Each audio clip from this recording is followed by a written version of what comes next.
Hello everyone. Saka last video medu takataura about ma buttons tobva tariona torisa seku HTML, like this is the button. Tikabva tadzidza futi kuti tinoristyla sei ku CSS, and we got this button here, and ndo zvatakadzidza nema buttons mu last video. So in this video we want to learn about my forms, and let us clear last video. We don't need these for at the moment. Saka tika clear like this. Yeah. Saka nasitudza about my forms. My forms ndo atinoshandisa ku capture data from my users. Kana chiti ku capture data, tutaura kuti ndo anoshandiswa my users when they are writing something zvavarikuda kuisa pa website. For example, we use my form pa login screens kana pa sign up screens. Pape kuti munhu ari ku register, anonyora mazita ake, details ake, that's a form. And pamwe patinoshandisa form, tinokwanisa kushandisa form pa ku log in, tinokwanisa kushandisa form patine tichiita patine tichiposta pepe, tichinyora maybe ku Twitter when you are tweeting, maunonyora macho ndo form. Yeah, ndo ma forms yayo. Kana kuti ukaenda pa websites pane pachisenda a message pa website paunotanga unyora uchitype pepe, those are the forms. And saka form rino buildwa nezvinhu zvakati wandei. Form, we have a form tag redu rinova the main tag. Then mukati me form munopinda anonzi ma input tags.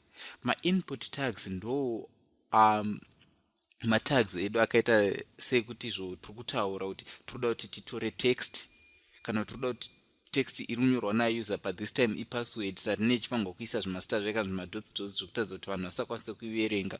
Ndo paturitaura kuti input yedu it's a number, or input yedu ma checkbox pekuti munhu ari kutika kuti achiselect kuti ndo zvandoda.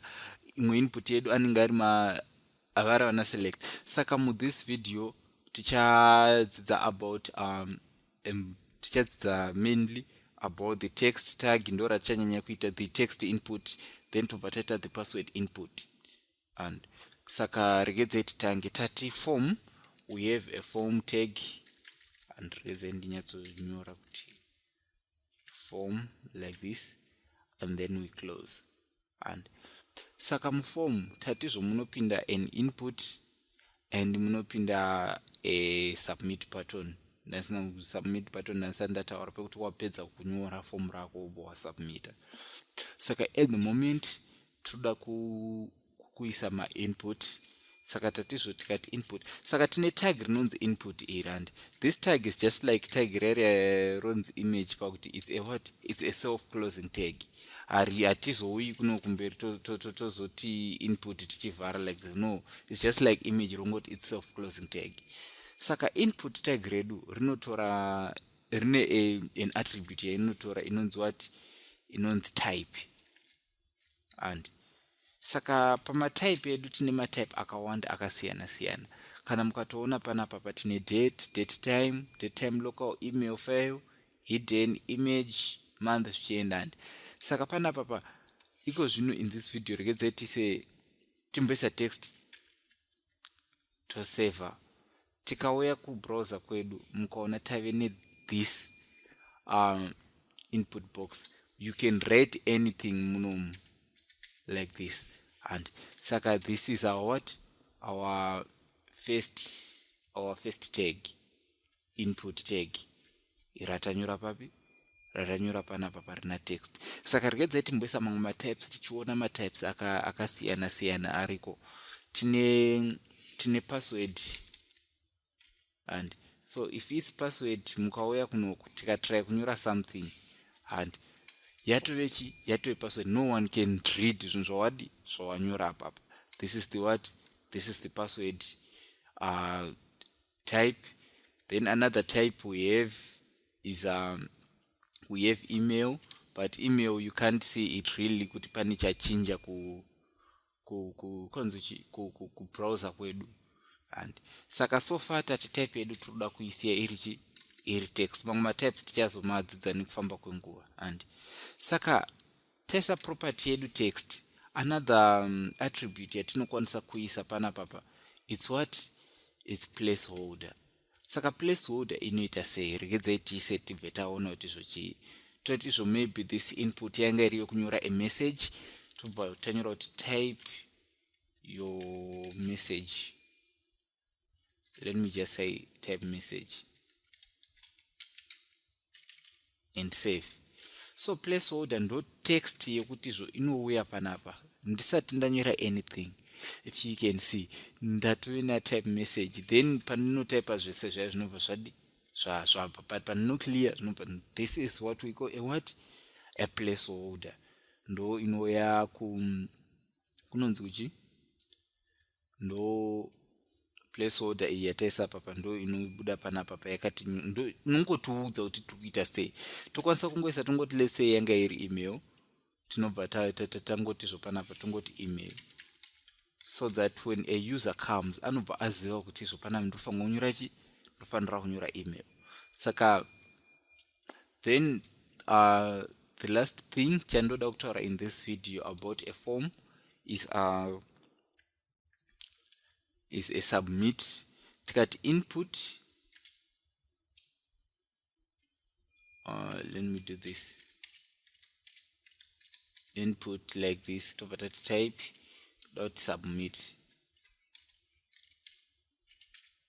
Saka type submit ndo yokuti poga patinenge tati zvotapedza tataisa form redu munhu anofanira kuzoclicka button ro submita. Saka input type submit, if you can see kuti kunoku tatoina submit, and ndikaiclicka mukatasa kuno kumusoro kuno refresh because inenge ichitry kuti kusubmit even though pasina chiri kusubmitwa.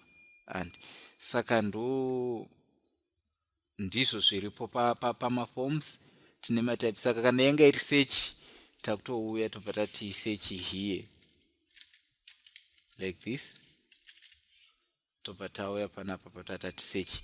Saka patype panapa tikati submit, this is another thing chandiri kudzidzisai futi ndechekuti unokwanisa kunyora kuti button rako hanisofanira kungobuda rakaisubmit, that's default. Totoda kuti ribudise rakanyora something, tinouya tobva taisa parameter value, inonzi chi, attribute value, tobva tanyora kuti chi, kuti search here and we save. Saka mukaona iko zvinoya kuya yakanyora kuti chi, kuti search. Even value yetu tinokwanisa kumushandisa in case toda kuti panapa pa input tigare takatoisa imwe text yagara yekuti kana mukaona placeholder odo taisa unoyi, and patinongotanga kunyora zvinobva inenge iri pekunyatotanga. Let's say toda kuti ritouya rakatonyorwa something kudhara, and zvokuti achibve tongoti maybe toda kuzopedzisa toti maybe it's phone number, and instead of placeholder chatinoita kuita tinenge izvokwanisa kushanda chiro kasiya placeholder regedzai timusiye, tobva tati maybe this is phone number, and we say phone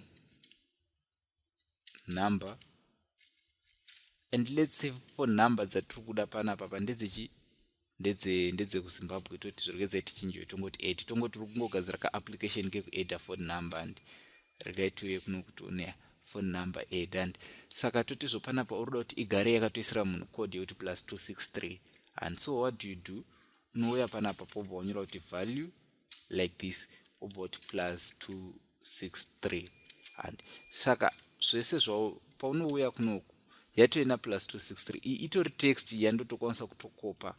Kanda kutouya nda kutonyora number dzangu nda kuto 773987147 like this, and ndo mushandiro wa zvinoita. Saka panapa chero tikarefresha +263 wedu anoramba aripo because tamuisa through what, through value. Saka this zvatoda kuziva nawo pamaforms. Maforms muchazona takumashandisa mberi uye takuzisa functionality, because pane mamwe ma-attributes anozotorwa nanaform form atichange takushandisa mberi chamadza kana taudi takumashandisa, uye pane mamwe ma-attributes andasiyira panana input atichazoda takumashandisa kuti muchinzisa kuti zvinofamba sei. Saka munext video medu tichadzidza about mastyles ekustyla input wedu, and saka this all zvemuno muvideo. Thank you for watching. musakanganwa kusubscribe kama musati masubscribe. Thank you. See you in the next video.